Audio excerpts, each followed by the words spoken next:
umunsi yapfiriyeko. Ubundi umunsi wo gupfa kwa Yesu n'umunsi mwiza cyane. Kuko iyo adapfa waba waragowe wewe. Iyo adapfa mba naragowe. Iyo adapfa Yesu tuba twaragowe, tuba twarabonye ibyago n'amagorwa, ariko kubera Yesu yapfuye nicyo gituma uyu munsi turi mu itegenje. Nicyo gituma uyu munsi turi mu masezerano meza. Nicyo gituma uyu munsi turiko turaroranirwa. Uyu munsi wa gatanu rero uraza kutubera umunsi mwiza. Iyindwi turi mu ijambo tumaze ku minsi n'ubundi tugomba turiceko. Kumbe biraboneka ko hari abantu bashasha baje hano uyu munsi, bigaragara neza ko ari bwo bwa mbere. Uhoraho we burana n'abamburanya, rwana n'abandwanya, fata inginzo nini na ntoya, uhaguruke kugira ngo untabare, kandi usohore icumu n'ikibito urwanya abampiga. Urare umutima wanje utinije agakiza kawe. Abarondera ubugingo bwanje bamaramare batetekwa, abangira inama yo kugira nabi basubizwa inyuma bicwa n'isoni. Babe nk'umuguru kutumurwa n'umuyaga, kandi umumarayika w'Uhoraho abirukane. Inzira yabo iba umwiza n'ubunyerere. Inzira bariko bacamo badondera, marayika ahindura umwiza ashire n'ubunyerere.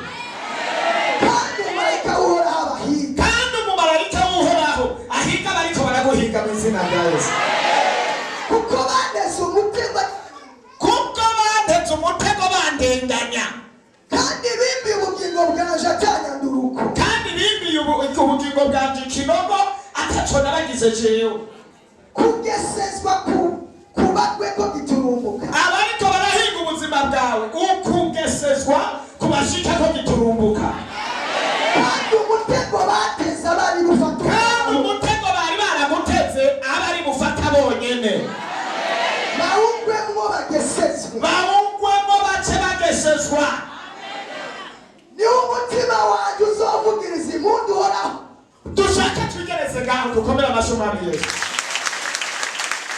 Kwanya n'abakugwanya. Uhoraho ahigane n'abaguhiga. Uhoraho ahangane n'ibiguhanze. Uhoraho agwana n'abariko barakwendera ibinogo. Uhoraho agwana n'abariko baragutegurira ibyago n'ibyaha. Uhoraho agwane. Ahagurutse marayika akugwanire mu nzira zose, ahige abariko baraguhiga mu izina rya Yesu. Ariko nuravyumva gutere haleluya. Aya majambo ni Dawidi yariko arayavuga. Dawidi yariko aravuga amajambo akomeye, nawe yariko arahigwa. Yariko arahigwa na Sawuli, yariko arahigwa n'abantu batandukanye, yariko arahigwa arageza ahantu mu vyaga, ageza ahantu mu magombo, ageza ahantu atabona inzira, aca yibuka yuko Uhoraho ari umutabazi. Haleluya. Umurongo wa 15 aravuga ngo kandi ko tuzi yuko yumva icyo dusabye cyose, bitumenyesha yuko duhawe ibyo tuyisabye. Amen. Ariko hari umuntu ayumvira ijambo. Turasubiramo. Iyo muba mwaryumvise mukumva icyo rivuga, uba wateye haleluya cyangwa wakomye amashyi cyangwa wafashijwe. Turasubiramo mu Umbiriza dusubire inyuma gatoya. Uhoraho gwana n'abangwanya. Uhoraho higana n'abampiga. Uhoraho fata inkinzo nini na ntoya untabara ubugingo bwanje. Abarondera ubuzima bwanje basanzare bakozwe n'isoni. Abarondera ubugingo bwawe batetegwe bakozwe n'isoni. Kandi marayika ahaguruke aze kugutabara.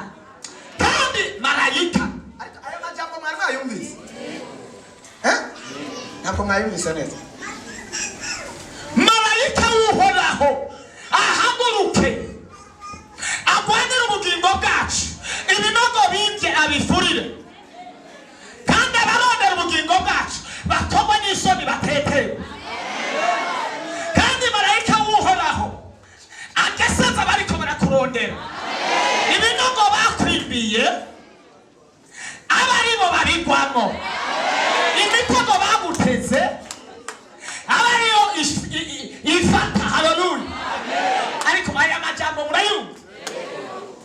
dusomereraho ariko tuzi yuko yumva icyo dusabye cyose kandi ko tuzi yuko Imana yumva icyo tuyisabye cyose bitumenyesha yuko duhawe ibyo tuyisabye duce tumenya neza yuko twahawe ibyo tuyisabye. amen ariko hari umuntu ariko arabyumva batere haleluya uhoraho rwana n'abamurwanya kandi marayika ahaguruke aturwanye.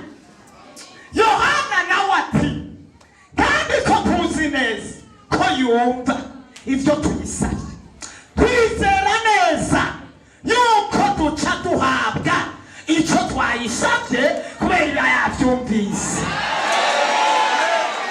Teguwana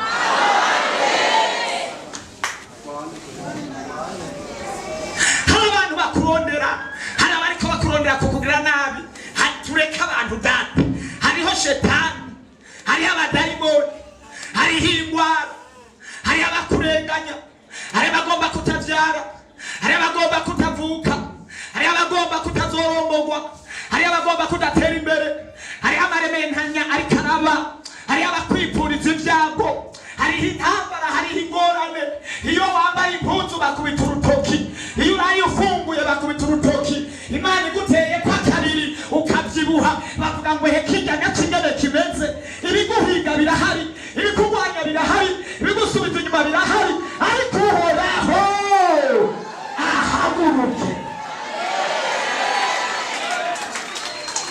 Ahaguruka ahangane nabyo. Haleluya. Oya, Imana idufashe. Ndabizi neza ibisengesho Imana yaratubariye ngo itanguranye natwe amasengesho kandi izorangizanya natwe. Niko yavuze. Nta muntu rero ariko arazamara amasengesho ngo atakaze umwanya aje mu isezerano ry'Imana. Umva, naho woba uri umunyantege, naho woba uri umunyantege, uratabagwa atari kubera wowe utabawe, ariko kubera isezerano ry'Imana yavuze. Ushobora gutabagwa atari kubera inkomezi, ushobora gutabagwa atari kubera amasengesho yawe, ushobora gutabagwa atari kubera wegerwe neza, ushobora gutabagwa usanga uri umunyabyaha, ushobora gutabagwa gushika mu kibanza gusa Imana yasezeraniye, gushika ahantu gusa abanyamasezerano bari, gushika aho hantu. Haleluya, haleluya, haleluya, haleluya, haleluya. Sinzokwigira nk'inyaburika. Imana ishimwe. Oya, Imana ishimwe. Haleluya, haleluya. Ndabyumva neza. Tuyisaba navyo gupfa kw'abasi bawe navyo birimwe. Nagomba mubarire ko hari umwanzi ashobora kuguhagurukira, kugira ngo wishyure akaba ari ukabanje gupfa. Hari umwanzi aguhagurukira akagukurikirana, akakwimira icyobo, akakuboha, akakugana ubuzima bwawe, akakuvuga ko amajambo aho uca hose ukaba uri kw'ingenza zigukurikirana kugira ngo utabare, akaba ari uko Imana imukuyeho, akaba ari ubona ubutabazi. Ugasenga ukumva wapi, ugasenga ukumva wapi, ugasubira ugasenga. Umva, reka ndakubari ikintu umva, ushobora gusenga ntupfe mugabo ukaguma mu mubabaro, ugasenga ntupfe ariko ukaguma mu gahinda, ugasenga ntupfe ugasanga uriho ego nakayapfuye wowe warasigaye, ariko kandi Imana yaragutabara. Warabonye ibyobo byinshi byagomba kukwica, Imana yarakurengeye, yaragutabara. Ugasanga wama muri iyo ntambara, wama uzunguruka hahandi, wama udatera imbere, wama mu ngorane n'amarira n'agahinda gakomeye cyane. Ibyo si byo dukwiye kubaho ngo tubeho turi mu ngorane. Dusenge hanyuma tube mu burenganzira bwacu, kandi kugira ngo tububemo nuko ikigutera izo ngorane Imana ibanza kurwana nacyo, Imana igahangana nacyo, Imana ikagikuraho, hanyuma ukaba mu mwitegereje. Hariho muri ati Abisirayeli kurikirana neza, Abisirayeli